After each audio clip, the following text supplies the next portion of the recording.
Adventist World Radio, the voice of hope. Radio feon'ny fanantenana na ny AWR.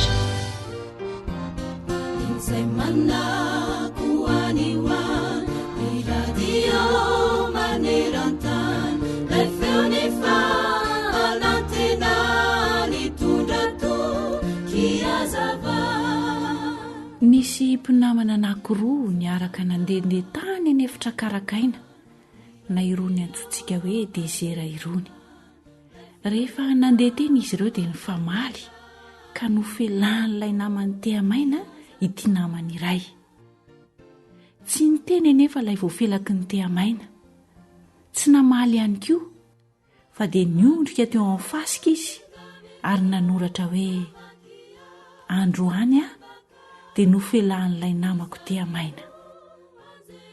Rehefa nanondiany tany anefitra karakaina izy ireo dia indro fa nahita rano indray ka avy hatrany dia nanantona sy ny sasa teo.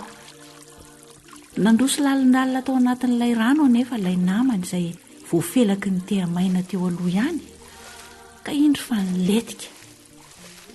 Avy hatrany anefa dia novonjen'ilay namany izay namelaka tehamaina azy izy ka avitra soamantsara.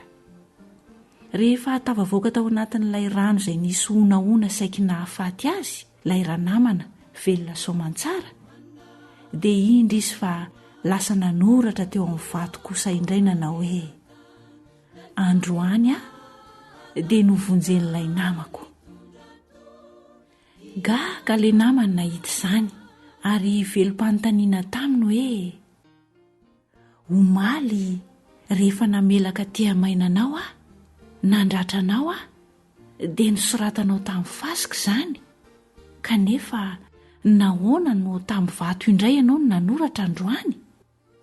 Fa maninona?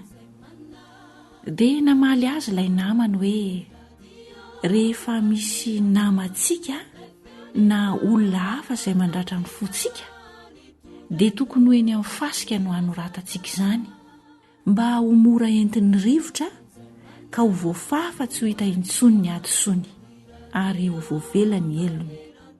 Fa rehefa misy olona manao soantsika kosa dia tokony ho soratana eny amin'ny vato izany mba tsy ho voafafa ny rivotra mandalo, tsy ho voafafa n'izaniza.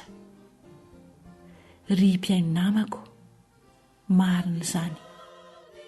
Menara manoratra ny ala elonao eny amin'ny fasika mba ho mora voafafa haingana izy ireny, ary menara kosa manoratra ny hafalianao, ny fankasitrahanao, ny soa nataon'ny hafa taminao. Sorata eny amin'ny vato izy ireny mba ho voatahiry mandrakariva. Izao mantsy ny tokony ho tsarovatsika, izay ataontsika rehetra dia voatahiry any amin'ny boky ny lanitra avokoa izy ireny, na tsara na ny ratsy. Aza mieritreritra ianao hoe mety ho faty ny ray androany dia ho levona mandrakizay izy ireny, fa indray androany dia tsy maintsy ho ampahamoana tamin'izay nataontsika rehetra isika, araka ny voalazan'ny tenin'Andriamanitra ao amin'ny Apokalipsy 20, Apokalipsy 20, ny 12 sy ny 15 manao hoe ary nahita ny maty aho, na ny lehibe na ny kely, nitsangana teo amin'olohan'ny seza fiandrianana, ary novelarina ny boky, ary nisy boky iray koa novelarina, dia ny boky ny fiainana izany. Ary ny maty dia nitsaraina arak'izay zavatra voasoratra teo anatin'ny boky araka ny asany. Ary raha nisy tsy hita voasoratra teo anatin'ny boky ny fiainana dia natsipy tany amin'ny farihy afo izy ireny. Ny firarianay dia engane izay zavatra tsara rehetra nataontsika no voasoratra any amin'ny boky ny fitadidiana mba hananantsika anarana ao amin'ny boky ny fiainana ka handovahantsika ny fiainana mandrakizay. Amen.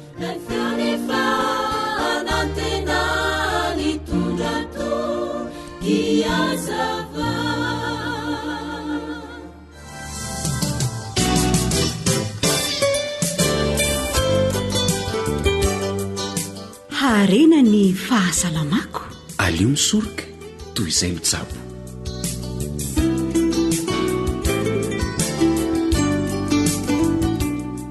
fitsipika volamena ny fisakafo ara-pahasalamana. Miarabanao tafaraka amin'ny AWR indray anio. Mirary zahay mba hitondra soanao fiainonany fandaharana ara-pahasalamana dia manasanao ary angila tsofina sy hankafy.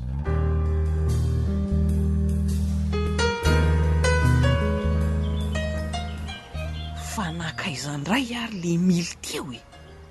Ny lalana mbola lavitra nefa lozany miledaleda ny rina any iny ranga iny le retsy a. Mba andraso rozety a.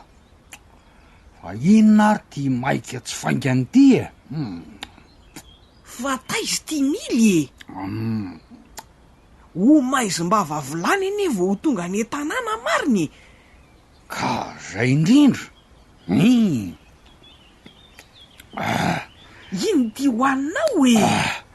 Tsy maintsy mila toanaina ka. Reniny ianao. Mba minana fa mbola oelany ny lalany iny e. Dre, fa nga efa nsasy reto voankazo hoaninao reto e. Andre kiako miampy an'reto tananao voavina ndray zezika or mily a. Aiza ary no ahitana rano ety amin'ity tany maina be ity e. Aza mba mila voatsiary kosa rizety a. Ka maninona raha miandry any an-trano vao mihinana tsy maninona zany io. Reny a mazoto mihinana mofo. Lazainao fa voankazo ny tsara sy mitondra hery. Zao ndray a mihinam-boankazo. Lazainao fa mila sasana. Ina ia zany? Ka marina zany ry mily a. Marina fa mahasoa ny voankazo fa mila hoanina madio kosa ka. Fa raha zany de mety ho aretina ndray ani no entiny ho anao e. Beky pitsopitsony ko zany sakafo ara-pahasalamana lazaindry zety zany ka. Aiza no arahana zany rizety a. Mily a. Nandray efa mandany vola ividiana sakafo ihany ve tsy aleo atao ahasoa ny fahasalamany e. Anga heverinao moramora ny vola laninao raha voan'ny areti-pivalanana eo ty ianao ka. Mbola zay fotsiny ary ny teneniko fa aizo zany tefoetra. Za de miteny tsy aleoko mba mahavatra kely fotsiny. Koy enao koa to ohatrany manozona sa masimbava fa to manotika tokoa aniza ny kiboko zany e. Inona? Mariny manotika eo andao angana ody fa ohatrany ratsy izy zany a. Andre kiako am'izay mbola lerana ihany le voankazo tsy misasa ty ranga ty le retsy a. Ka ty vio ariko e.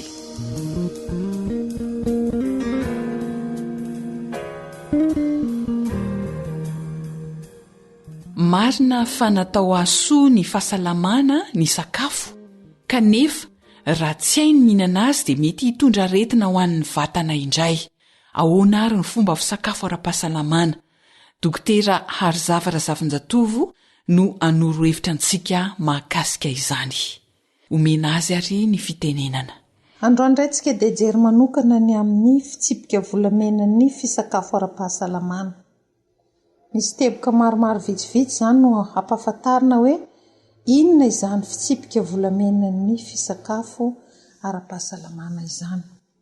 Sakafo maivana mandritra ny tontolo andro, voankazo no hoanina amin'ny elanelan'ny maraina sy ny folakandro.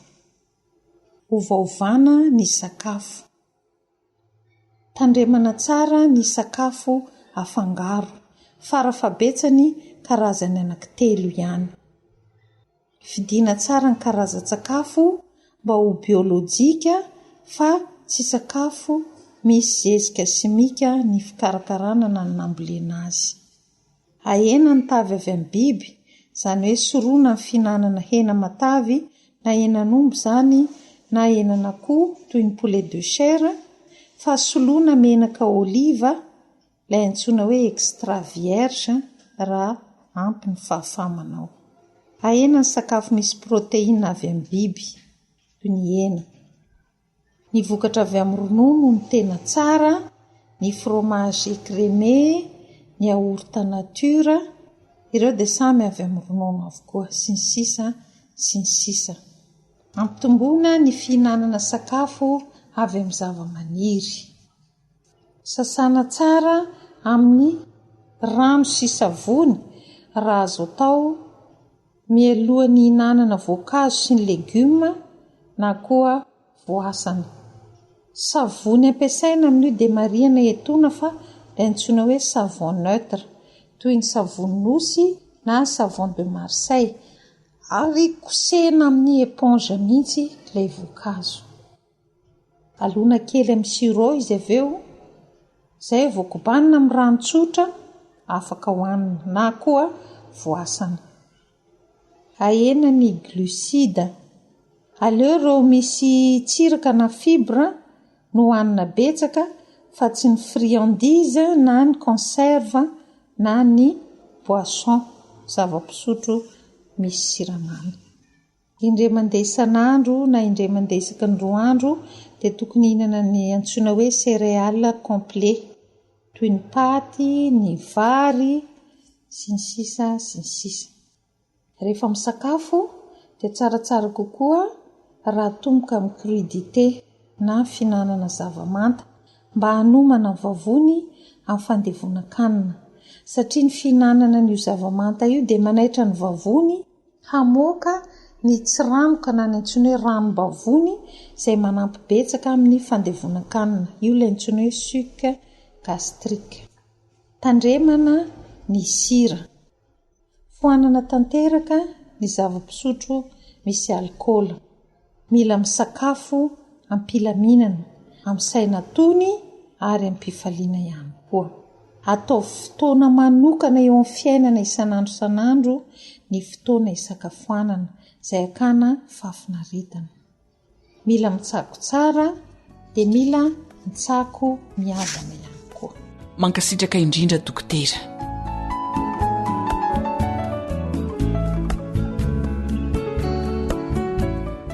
Andao atao mitondra soso fahasalamana ho an'ny vatana ny fomba fisakafo e. Zo anitra no nanomana ny fandaharana ara-pahasalamana ho anao, samy kosa ny teo amin'ny lafiny teknika, mametraka mandra-pitafa ao amin'ny manaraka indray raha sitrapon'Andriamanitra. Ankoatra ny fiainoana amin'ny alalan'ny podcast dia azonao atao ny miaino ny fandaharany radio AWR Sampananteny Malagasy isan'andro amin'ny alalan'ny YouTube. AWR feon'ny fanantenana. Antoko-pihira kintany fahazavana soavin'ny merina.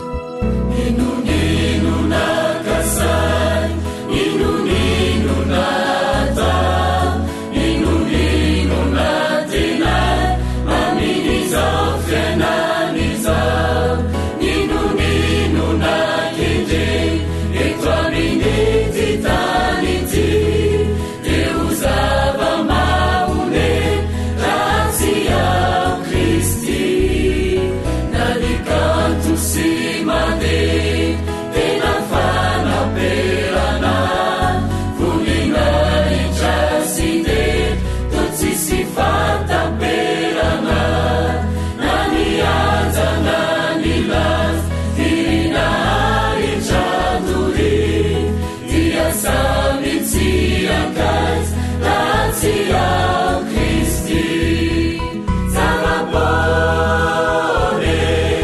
Salapone, ani, Salapone, Ziru Ziru Nazamu, Salapone, Vatiazu Gizani, Razia, Razia with Jesus.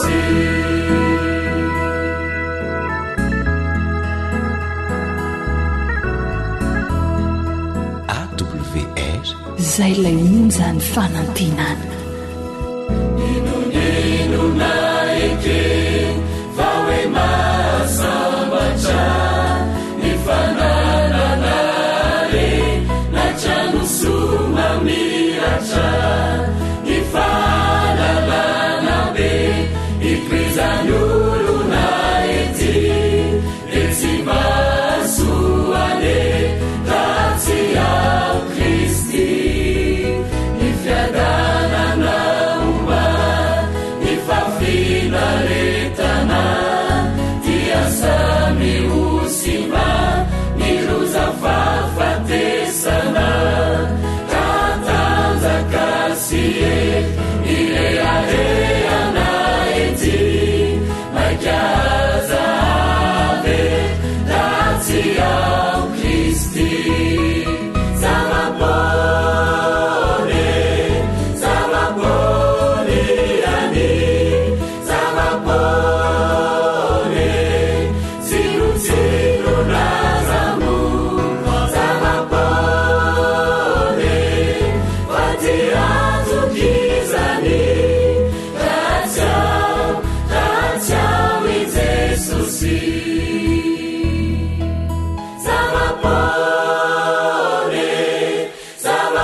AWR manolotra ho anao feon'ny fonantena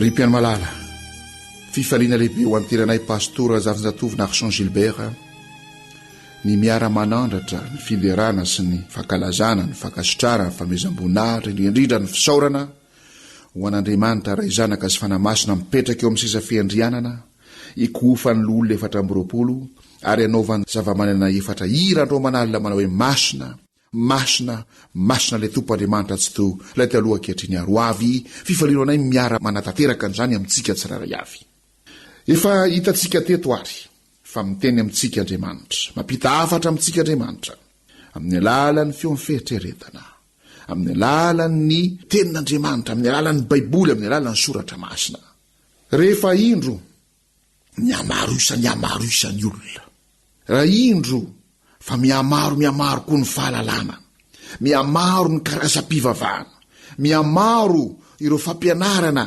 dia tsy maintsy no raketina an-tsoratra izany sitrapon'Andriamanitra izany ny fidy an'i Mosesy Andriamanitra ny fidy an'i Joshua Andriamanitra ny fidy an'i Samuela izy ny fidy an'i Isaia ry Jeremia ny fidy an'i Matthieu ry Marka ry Paul izy eo amin'ny 700 eo reo mpanoratra ny soratra masina ary mamaky amin'ny Romanina 7 isika dia endre zany fahendren'Andriamanitra amin'ny Romanina 7 vakitsika manomboka eo amin'ny andininy 1 aminaran'i Jesosy ko inona ary no tombony ananan'ny jiosy ary inona koa ny soa azo avy amin'ny famorana andininy 2 amin'ny Romanina 7 be ihany amin'ny zavatra rehetra 1 izy no notolorana ny tenin'Andriamanitra ho adidiny jiosy avokoa zany ireo 700 samihafa maherikely eo nanoratra ny Baiboly ary izy ireo raha nanoratra izany tenin'Andriamanitra izany dia nanoratra izany tamin'ny alalan'ny fitarian'ny fanahy masina ny fanahy masina no nitarika azy ireo ny fanahy masina no nanindrimandry azy ireo to amin'izany fanoratana ny tenin'Andriamanitra izany vakitsika aminaran'i Jesosy ny Petera 2:20 fa fantatrareo voalohany indrindra fa ny famoakevitry ny faminaniana ao amin'ny soratra masina dia tsy efa ny fisainan'ny olona fotsiny ihany fa tsy nisy faminaniana avy tamin'ny sitrapon'ny olona tany aloha rehetra fa avy tamin'Andriamanitra ny tenenan'ny olona arak'izay nitondrany ny fanahy masina azy ry mpiaino malala ity Baiboly ity soratra masina ity zay tonga ho ampelantanantsika amin'izao fotoana izao dia fantaro mazava tsara ary fa ny fanahy masina no nitarika ny Mosesy teo ampanoratana an'izany nitarika ny Joshua nitarika ny Samuela nitarika ny Davida ry Solomona nitarika ny Isaia Jeremia nitarika ny ry Matthieu Marka ry Leuka ry Jaona ry apôstôly Paoly ny fanahy masin'Andriamanitra nitarika azy ireo ny fanahy masin'Andriamanitra no niasa tao anatiny izy ireo mpianatra teolojia dia mahita fomba maro samihafa izay hoentina anazavana an'izany hoentina amoboasana an'izany hoentina amelabelarana an'izany indraindray dia misy zavatra samihafa eo misy zavatra samihafa kanefa ny tena tsotra indrindra dia zao ireo mpanoratra ny soratra masina ireo dia notarian'ny fanahy masin'Andriamanitra teo ampanoratana ny soratra masina eny nisy ny fiarahamonina zay nisy azy eny nisy ny fahalalana teo amin'ny vanim-potoana zay ny ainana eny nisy ireo karazana filozofia izay nanjaka tamin'izany fotoana izany ireo fomba mampanao kolotsaina isan-karazany fa tao anatiny zany rehetra izany dia ny fanahy masina no nitarika azy ireo tsiraray avy rehefa mamaky ny Baiboly isika rehefa mamaky ny soratra masina isika dia hitantaratra eny ihany hoe vela tamin'ny vanim-potoana ohatr'izao ry Davida vela tamin'ny vanim-potoana ohatr'izao ry Mosesy toy izao ny filozofia zay nanjaka tamin'izany, toy izao ny fahalalana ara-tsiansa zay nisy tamin'izany fotoana izany, toy izao ny kolotsaina zay nisy tamin'izany fotoana izany. Raha mamaky ny baiboly isika tsy ahita mihitsy ao anatin'ny baiboly hoe ordinateur, souris, tsy ahita ao anatin'ny baiboly hoe internet. Isika zao ny velona am'izany vanim-potoana zany am'izao fotoana izao. Ka eo indrindra no ahitana ny fahendren'Andriamanitra ny fanoratana ny soratra masina tamin'ny alalany reny mpanompony ireny. Rehefa mamaky ny baiboly nefa isika dia zao no izy. Sahaza ny vanim-potoana rehetra hatramin'izay mandra-piavin'ny fahataperan'izao tontolo izao, izany soratra masina izany. Raha hiteny internet ianao amin'ny dadabe anao zay efa nodimandry, ataontsika hoe mitsangana amin'ny maty izany. Isy moa fitsanganana amin'ny maty, mbola hoazavaintsika eto zany. Dia hiteny anao hoe telefona portable, internet, tsy fatany zany. Fa rehefa mamaky baiboly kosa ny olona rehetra na tamin'ny vanim-potoana manahoana na vanim-potoana manahoana dia mazava aminy ny zavatra zay voalaza ao amin'ny baiboly. Zay ny ilazako amintsika hoe ny fanahy masina no ny tarika an'ireo mpanoratra ny soratra masina ireo, kanefa dia azo aktualizena amin'ny teny frantsay, asika aseho amin'ny alalan'ny siansa zay ivelomantsika amin'ny vanim-potoana misy antsika, amin'ny alalan'ny kolotsaina amin'ny vanim-potoana zay misy antsika, ny zavatra zay voambara ao amin'ny soratra masina. Koa miteny amintsika Andriamanitra ny alalan'izany soratra masina izany.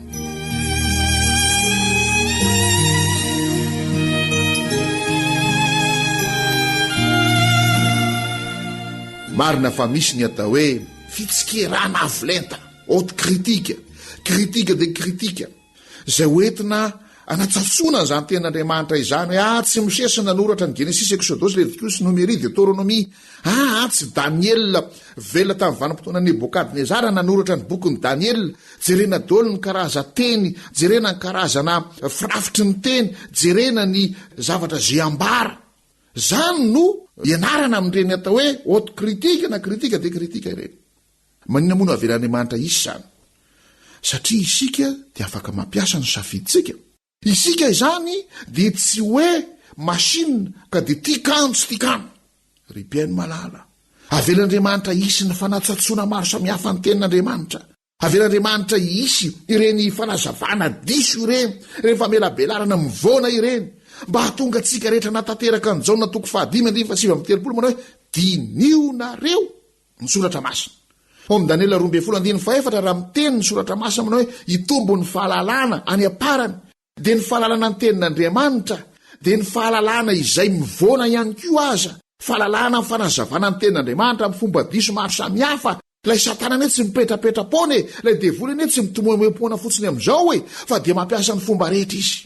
Ary io indrindra no tokony angatantsika ny fanahy masina, satria ny fanahy masina no tarika an'ireo mpanoratra ny baiboly ireo, dia ny fanahy masina koa zany no tokony tarika antsika raha andinika ny baiboly isika. Vao ny fanahandinony izay mifanaretsaka etseroa koa ary mitady ny anarona atsika amin'ny zavatra rehetra izay ataontsika, eny fa na dia mamaky ny baiboly aza isika. Koa ny fangatahana mahery vaika zay tokony ataontsika amin'ny fomba mafana, dia ny fangatahana ny fanahy masina hitarika atsika eo amin'ny fanontaniana ny baiboly. Karazam-panazavana amin'izao fotoana izao, karazana famelabelarana ny ten'Andriamanitra amin'izao fotoana izao, ary ireny zavatra ireny avelan'Andriamanitra isy ahatonga atsika anatanteraka ilay teny amin'ny Jaona toko 5:7, ao amin'ny Jeremia toko 5:12, ao ny Jeremia 5:12, hitako ny teninao ka ny hoaniko ary ny teninao ny fifaliako sy firavoravo ny foko. Ripiainy malala, avelan'Andriamanitra isy ary ireo fampianarana maro samihafa mivona, avelan'Andriamanitra isy ary ireo famelabelarana sy fanazavana isan-karazany izay tsy mifanaraka akory amin'ny tena izy, mba hatonga atsika tena handinika fatratra ary hianatra fatratra, ahita fifaliana sy firavoravona eo amin'ny fianarana ny tenin'Andriamanitra. Fa vonin'Andriamanitra hiteny amintsika, vonin'Andriamanitra ny ambara ny sitrapony amintsika.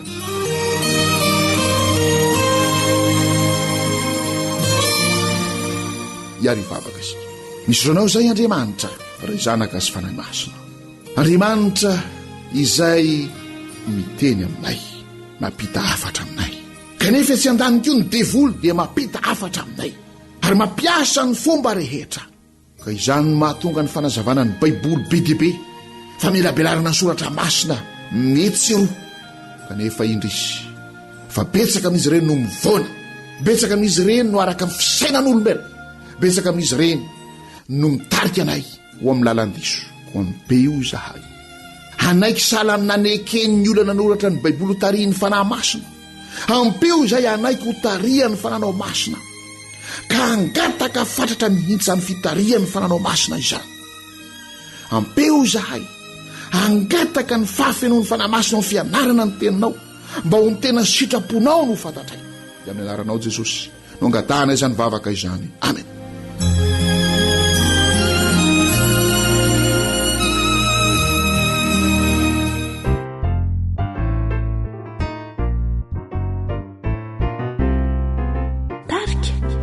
De l'île.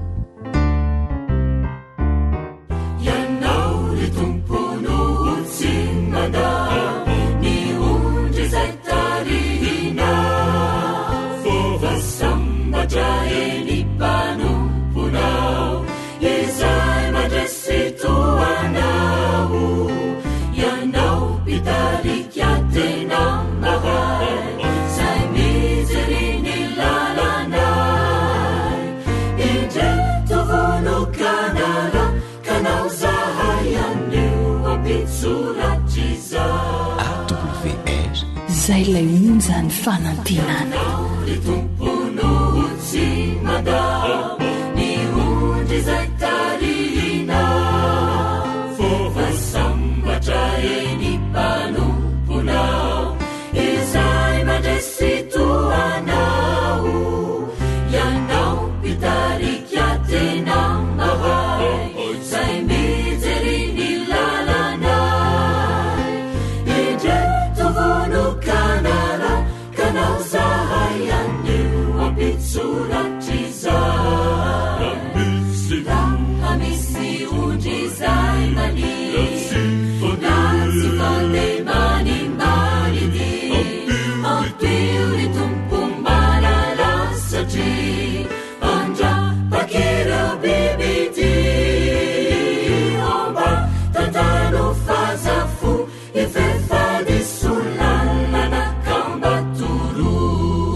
voatsinapy.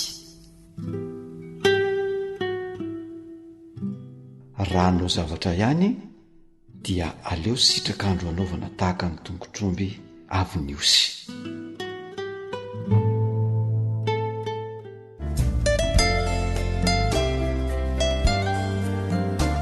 Arena ny fahasalamako. Arena ny fahasalamako.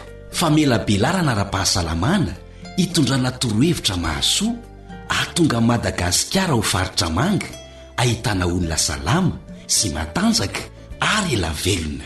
Atolotry ny onjam-peo ny feon'ny fanantenana sy ny ONG Ziksoab miaraka amin'ny dokotera Iva Ravelson.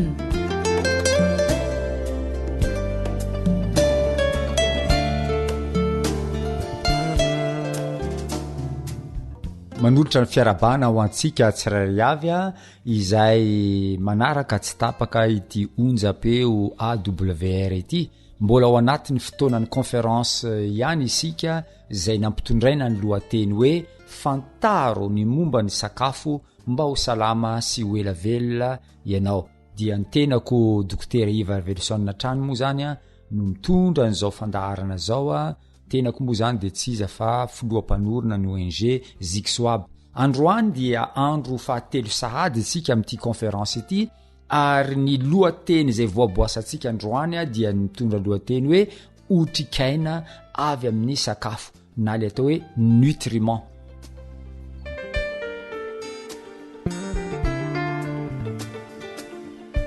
Inona tokoa moa ny atao hoe otrikaina?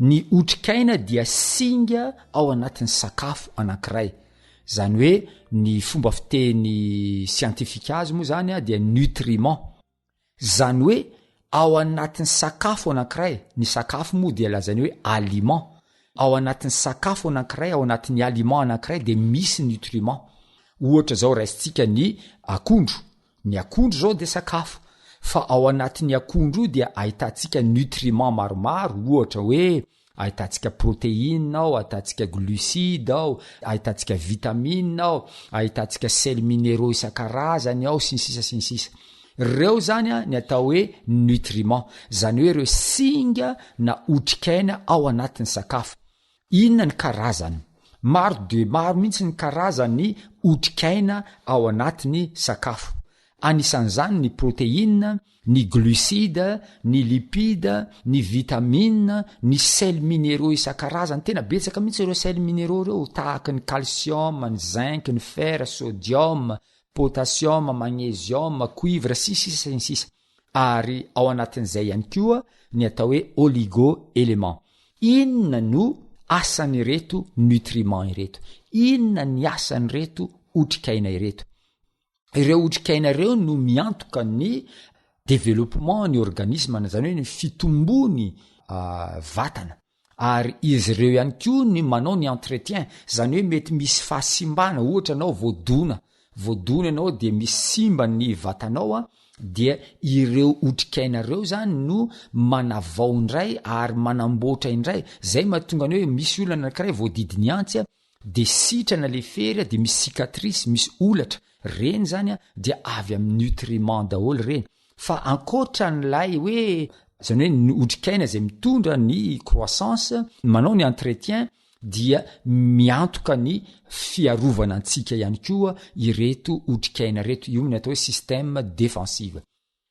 ny fanontaniana tsara mipetraka dia hoe inona ny otrikaina tsara indrindra hita eny amin'ny sakafo zay raisitsika tsy inona io fa ny rano no nutriment na ny hoe otrikaina lehibe indrindra ary tsara indrindra ary zay ny antony tokony hijerentsika manokana ny fisotroana rano matetika ary rano betsaka mandritra ny andro anankiray tsara ny manamarika fa ny 5 isanjato ny vatantsika dia saika rano avokoa ary io rano io a dia miovaova arakaraka ny olona io arakaraka ny taonany io ary arakaraka ny habeny io sy ny sisa dia ohatran'izany koa ny otrikaina sasany zany hoe ireto otrikaina reto a dia tsy afaka foronony vatana zany hoe ny vatantsika tsy afaka mamokatra rano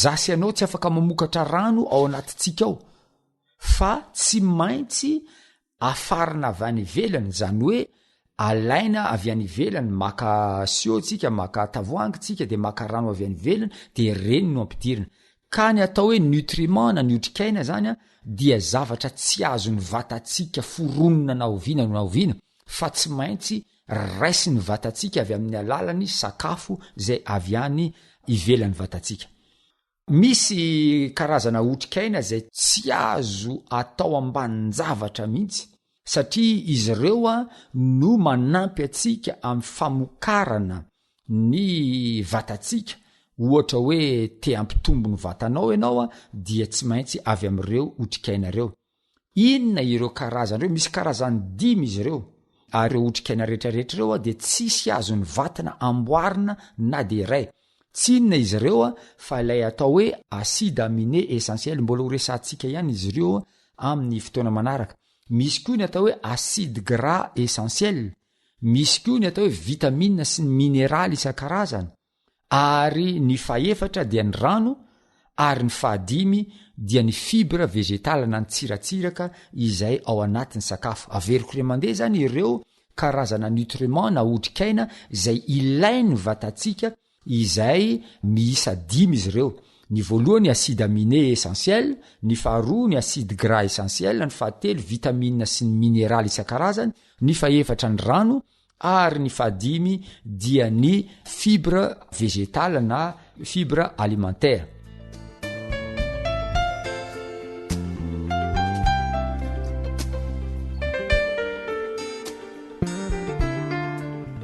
inona ny azo lazaina ny amin'ny kalitaony to ny otrikaina itony. Ny otrikaina rehetra dia avy amin'ny sakafo avokoa. Araka ny resantsika taria aloha dia tahaka ny tomobile anankiray, ny olona anankiray, zany hoe misy ny carrosserie na ny structure, de ohatran'izany koa ny vatantsika. Ny vatantsika dia manana rafitra, ary iza no miantoka an'izay rafitra ao anatin'ny vatantsika zay, dia misy karazany otrikaina anankiroa zay mandrafitra ny vatantsika. De tsy inona zany fa ny protéine sy ny minéral. Ankoatra ny rafitra eo amin'ny tomobile na ny carrosserie, de misy koa natao réservoir. Ao anatin'ny réservoir dia ahitantsika ny gasoil, ny essence sy ny sisa sy ny sisa. De ohatran'izany koa ty vatantsika ty. Ny vatantsika zany dia misy énergie, mahazo énergie, ary ny otrikaina izay na nutriments zay mitondra énergie ao amin'ny vatantsika de tsy inona fa ny protéine, ny lipide sy ny glucide isan-karazany. Ankoatran'io, io tomobile zay manana carrosserie io, manana moteur io, manana réservoir io, de tsy maintsy demarena. Io moa zany lay atao hoe étincelle, zany hoe rehefa etsehana lay lakle ny tomobile, ahodina le lakle, dia misy étincelle, zany hoe misy afo mirehatra avy amin'ny atao hoe bougie. Ao anatiny moteur io misy ny atao hoe bougie. De ohatran'izany ihany koa ny vatan'ny olombelona. Ao anatin'ny vatantsika ao zany dia misy étincelle, misy afo mirehatra ao, dia ireo moa zany le tondrona amin'ilay fomba fiteny hoe réaction chimique. Zany hoe raha tiatsika ny ovelona hanao ny asa ny selatsika, ny vatantsika, de tsy maintsy misy réaction chimique isan-karazany. Ary inona ny otrikaina miantoka ny fanaovana ny réaction chimique dia ny vitamine, ny minéral isan-karazany, ary ireo oligo-éléments. Somary fitiniko kely izay tapan'izay somary sarosarotra kely. Ny mandrafitra ny vatantsika zany, ny otrikaina mandrafitra ny vatantsika dia ny minéral sy ny protéine.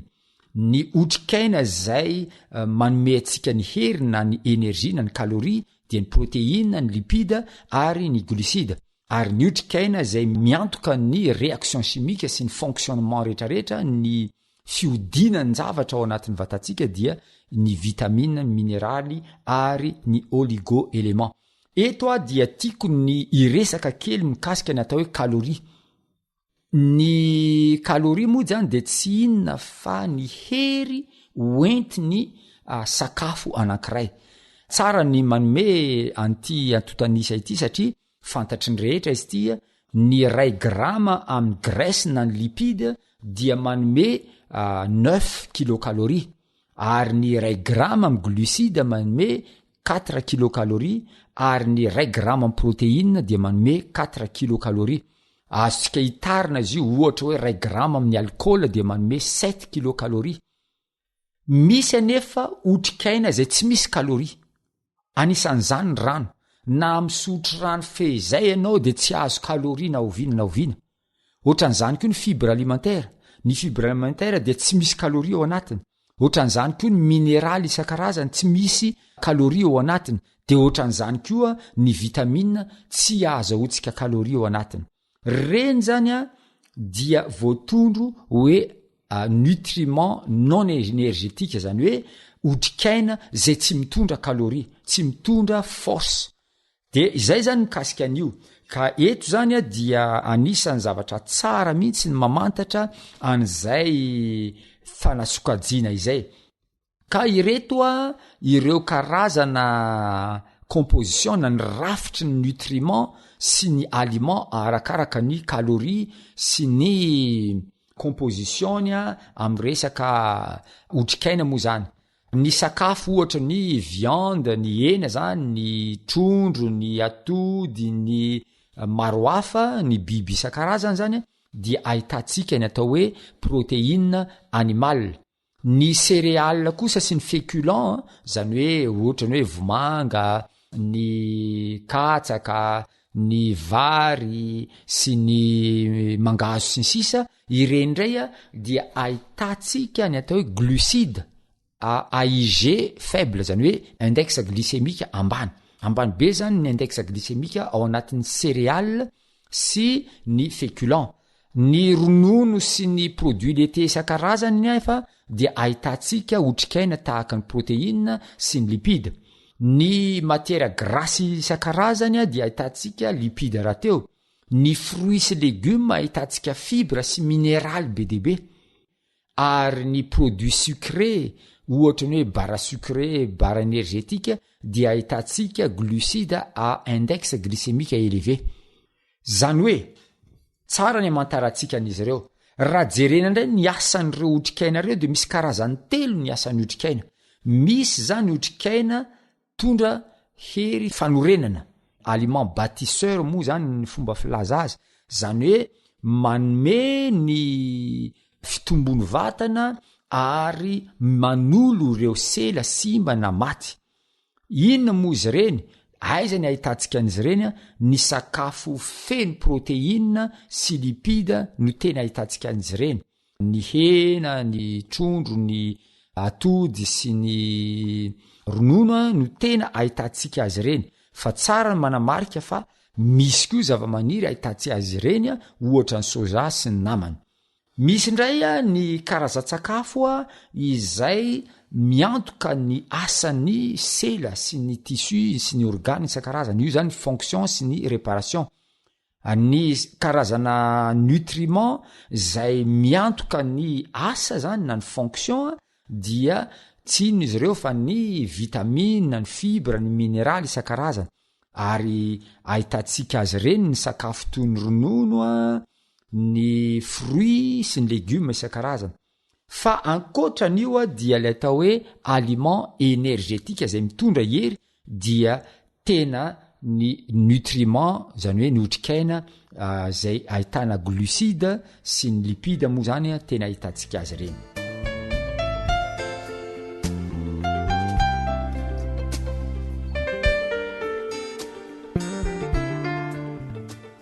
Ny zava-dehibe manoloana ny reto otrikaina reto dia ahoana ny azahoana ny fahasalamana. Fanontaniana lehibe izany. Mba ahafahantsika manao pratika zany fanandramana dia tokony ho betsaka ny karazany sakafo ho antsika. Tsy karazany sakafo ray. Zany de matetika tena olana eto amin'ny tanindrazantsika eto Madagasikara satria isika malagasy zany de ohatrany hoe tsy mihinan-kanina raha tsy vary sy laoka. Ary ny sasany de laoka karazany 3 ihany no hoanina anatin'ny ray taona. Ohatrany manahirana ihany satria tsy misy fiovana mihitsy zany sakafo fa ohatrany vola-kakafitra eo ny maly ihany tsy miova. Ary ankehitriny zavatra fantatra dia ny tendansiny zao tontolo zao dia mihinana sakafo be kaloria. Kanefa ny sakafo be kaloria indraindray tsy ahitana otrikaina firy ao anatiny. Zany hoe trop calorique izy mais peu de nutriments, kely ny otrikaina ao anatiny. Misy kosa karazana sakafo izay tsy ahitantsika kaloria betsaka kanefa mety ahitana otrikaina be dia be. Ohatra zao ny sosety ohatra. Ny sosety zao kely de kely ny kaloria azo avy aminy fa be dia be ny otrikaina ao anatiny. Ary raha indrindra ho antsika manta ny sosety de tena tsara mihitsy satria betsaka mihitsy ary tsy maty ireo otrikaina zay ao anatiny io. Be dia be ny zava-maniry, be dia be ny légumes, be dia be ny fruits zay ahitantsika an'izany toetra zany. Eto dia tiako manamarika fa raha ohatra mihinana sakafo be kaloria loatra atsika kanefa kely ny otrikaina ao anatiny de inona ny vokatra azontsika? Lasa mahazo tavy isika, mahazo lanja be isika ary manao tsiomby aloha ireo karazana aretina izay mety mahazo ny olona. Anisan'izany moa zany ny diabeta, ny tension sy ireo maro hafa. Eto de tiako ny anome atsika ny karazana otrikaina sy ny sakafo ahitanan'izy ireo. Ny calcium zao tena ahitantsika azy dia ao anatin'ny ronono, ny brocoli, ny sardine, ny légumes misy zany hoe manana loko maitso antitra, zany hoe ny anana isan-karazany zany. Any zany tena ahitantsika ny atao hoe calcium. Sakafo aiza indray ny ahitantsika ny atao hoe otrikaina potassium. Ny potassium zao de tena hitantsika ao anatin'ny akondro, ny raisin sec, ny voaloboka maina, ny noix isan-karazany zany ohatra ny noix de coco sy ny pistasy ny namany ao anatin'ny trondro ary ao anatin'ny épinard. Aiza kosa ny ahitantsika ny atao hoe fibre, nutriment atao hoe fibre. Ny ahitantsika anio dia tsy misy afa-tsy zava-maniry eto dia tiako mihitsy manipika fa tsy ahitana fibre ny fatimbiby rehetra, tsy misy fibre ireny. Fa ny ahitana fibre dia ny zava-maniry irery ihany. Ary indrindrandrindra ny légumineuse ohatra ny haricot, ny pois sec isan-karazany reo voamaina isan-karazany reo, ny fruits sy légumes isan-karazany tahaka ny poma, ny fraise, ny karoty sy ny sisa sy ny sisa. Izy ndray ny karazan-tsakafo ahitantsika magnésium.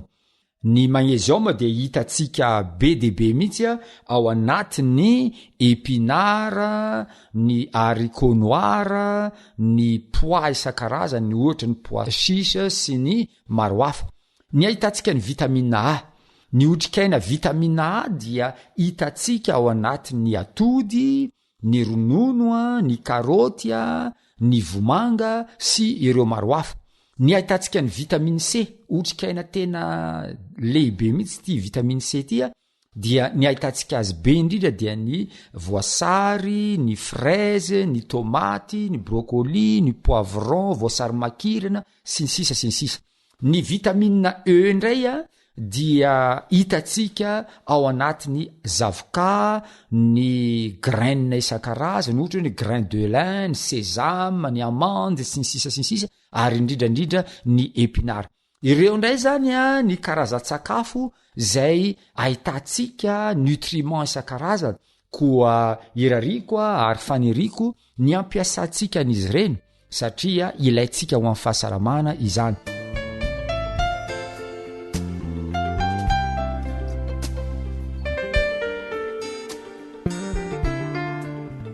Ety ampamaranana dia sitrako ny manome anareo ny lara-tarby zay azona ny tenako dia ny 034 39 415 28 na ny 033 12 261 77. Manao ny mandra-piona amintsika tsirairay avy.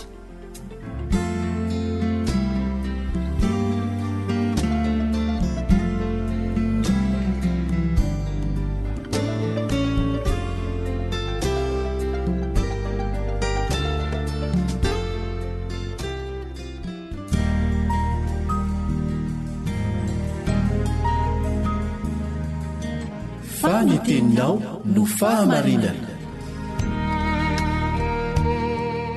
Taridalana manokana fianarana baiboly avoaka ny fiangonana advantista maneran-tany. Iarahanao amin'ny radio feo ny fanantenana.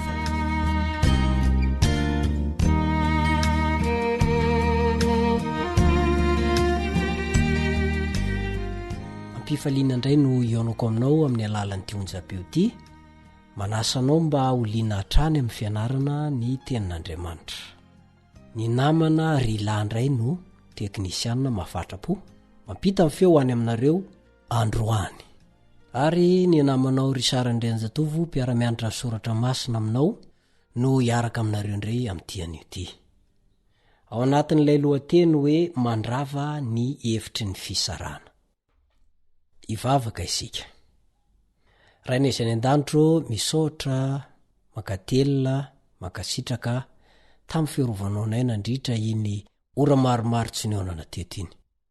Amin'ity anio ity izay dia velom-pisaorana ary mangataka amin'ny fitahinao ho an'ity namako miara-mianatra ny soratra masina amiko ity. Hotahinao ane izy, hotahinao ny ankonany. Ary raha hianatra ny teninao zay dia meo anay ny fananao masina. Ka ifananao io no ampiteny ary ifananao io no ampitoetra ny teny ao am-pony tsirairay zay iantefany zany androany. Mamela ny heloka amam-pahotana zay nadiso teo anatrehanao. Ary tsarovy mandrakareva fa olombelona mila avotana zay. Amin'ny anaran'i Jesosy no angatana izany. Amen.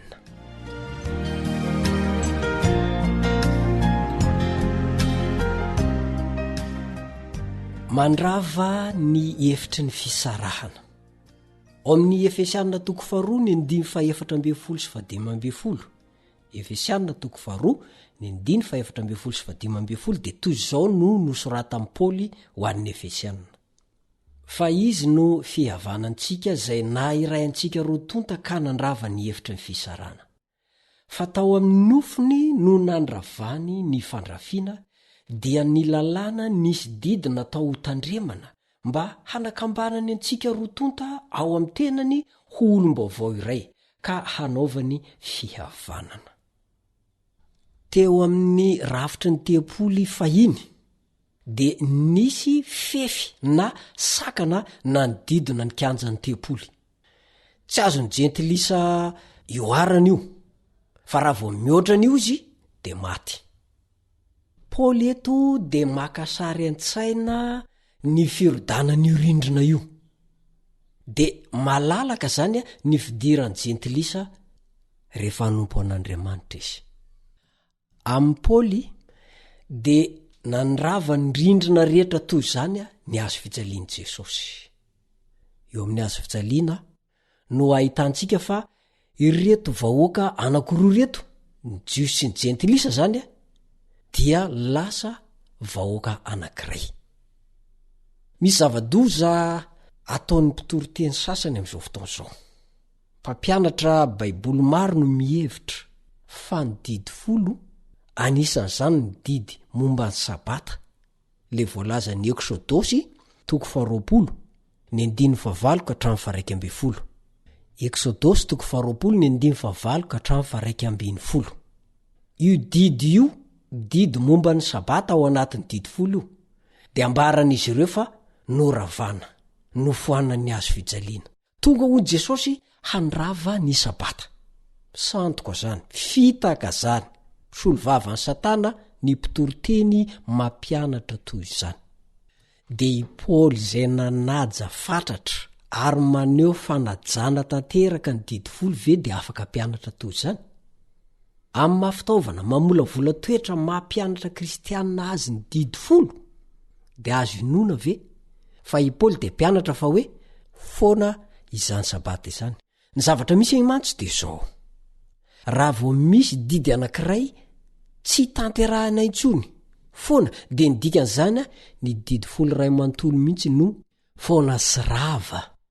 Miongana eo amin'ny seza fiandrianana zany Andriamanitra. Zavatra tsy azo inona mandrakizay zany, tsy azo ekena. Tsy ho isy mihitsy zany hoe Andriamanitra ka tsy hanam-pahefana amin'ny voary nataony zany. Zavatra tsy ho isy mihitsy zany hoe lalàna na ny didy folon'Andriamanitra ho rava sy ho foana zany. Zay ny manam-pirofo fa raha vao mikitikitika ny sabatan'i Jehova io dia tena manohitra an'Andriamanitra, manongana an'Andriamanitra eo amin'ny seza fiandrianany. Ary tsy ho avelan'Andriamanitra moramora foana, fa tsy maintsy ho faiziny miandry an'izany olona zany ny afobe na ny elo mirehetra hafa any amin'ny fiafaran'izao tontolo izao. Horingana izy. Ny fanononan Paoly didy 5 voalaza ny Efesianina 9:9-10. Ny didy hafa rehetra ihany koa, ohatra amin'izany ny didy 7, Efesianina 5:5-7, ny 9:1-20, ny didy 8, Efesianina 4:4-7, ny didy 7, Efesianina 4:4-15, ny didy 10, Efesianina 5:10 dia manam-pirofo fa mbola mitoetra tsara ny didy folon'Andriamanitra. Ary eo anatin'io ny resaka sabata. Aza manaiky ho rebrebeny mpampianatra sandoka, aza manaiky ho adalidalain'ireny mpitoroteny milaza tenin'Andriamanitra kanefa manohitra izay voalazan'ny tenin'Andriamanitra ireny. Mbola mitoetra mandraky tiany androany ny didy folon'Andriamanitra, ary anisan'izany ny sabatan'i Jehova. Maro amin'ireny mpampianatra ireny manko miteny hoe rehefa tonga i Kristy, tonga ny finoana dia foana ny lalàna, ary ny didy folo no asiny amin'io. Paoly anefa dia miteny ao amin'ny Romanina 7:1-3, dia izao no teneny hoe mahafoana ny lalàna amin'ny finoana va isika? Sanatria izany, fa mampiorina tsara ny lalàna isika. Paoly zany eto dia miteny mihitsy fa ny fatongava amin'ny finoana dia tsy mahafoana ny lalàna. Iny lalàna io didy folo, ary ao anatin'io ny sabata. mbola mafisiny ihany koa zany any amin'ny romanna toko 7 ny 10 romanna toko 7 ny 10 toy izao no voalazany amin'ny anaran'i Jesosy. Ka dia masina tokoa ny lalàna ary masina ny didy sady marina no tsara. Zany hoe ny fampiasana ny lalàna tsy araka ny tokony ho izy zany no toeriny teo. Ajainy kosa nefa ny lalàna ary ekeny ny faretan'izany. Noho izany ny fampiasana ireo andinin'ireo ilazana fa nofoanana ny didy folo indrindra rehefa dinina ireo andininy hafa rehetra ao anaty baiboly momba ny mahamandrak'izay ny lalàn'Andriamanitra dia fady son-kevitra momba ny tanjon'ny Paoly ny filazana fa foana rava ny didy folo. Taddio fa ho an'ny Paoly izay rehetra mety ho fampiasana ny lalàna mba hampisy fisarana, hantsana, lavaka be mangotantana mampisaraka ny jiosy ny jentilisa. Indrindra moa ho faniliana ny jentilisa tsy ho isa voakan'Andriamanitra sy tsy azo anao fampivavana dia tena faharatsiana lehibe. Ary tena tsy voaseho araka ny tokony ho izy ny tanjon'ny lalàn'Andriamanitra. Koa inona ary zany ilay efitra rava, ilay efitra na tonga fisarana dia tsy inona io fa ny lalàna nisy didy ho tandremana dia ny lalàna seremoniely io. Raha mbola mitoetra manko ny fanaovana fanatitra, mbola mitoetra ny didy amampitsipika momba ny tempoly dia ny jentilisa tsy afaka manatona an'Andriamanitra na te hivavaka toy ny inona resy. Manomboka izao zany oko foanana ny eritreritra hoe rava ny didy folo. Tsy ny didy folo ny rava fa ireo fitsipitsipika maro isan-karazany momba ny fanaterana fanatitra tao amin'ny tempoly. Atreo indray ny fiarako aminao amin'ity misaotra ny teknisianina Rila nampita ny feo any amintsika tsirairay avy anisa tokantrano any. Mametraka mandra-piona mandra-pitafa ho aminao indray ny namanao ry Sara Ndrenjatovo. Aza dino fotoanantsika manaraka. Veloma tompoko.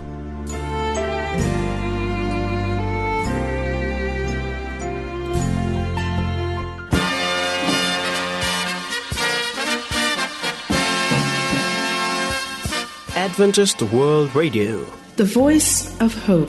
Radio feony fanantenana. Ny farana treto ny fanarahanao ny fandaharan'ny radio feo fanantenana na ny AWR amin'ny teny malagasy. Azonao ataony mamerina miaino sy maka maimaimpoana ny fandaharana vokarinay amin'ny teny pirenena mihoatriny 100 amin'ny fotoana rehetra. Raisoaryn'ny adresy ahafahanao manao izany: awr.org na feofanantenana.org.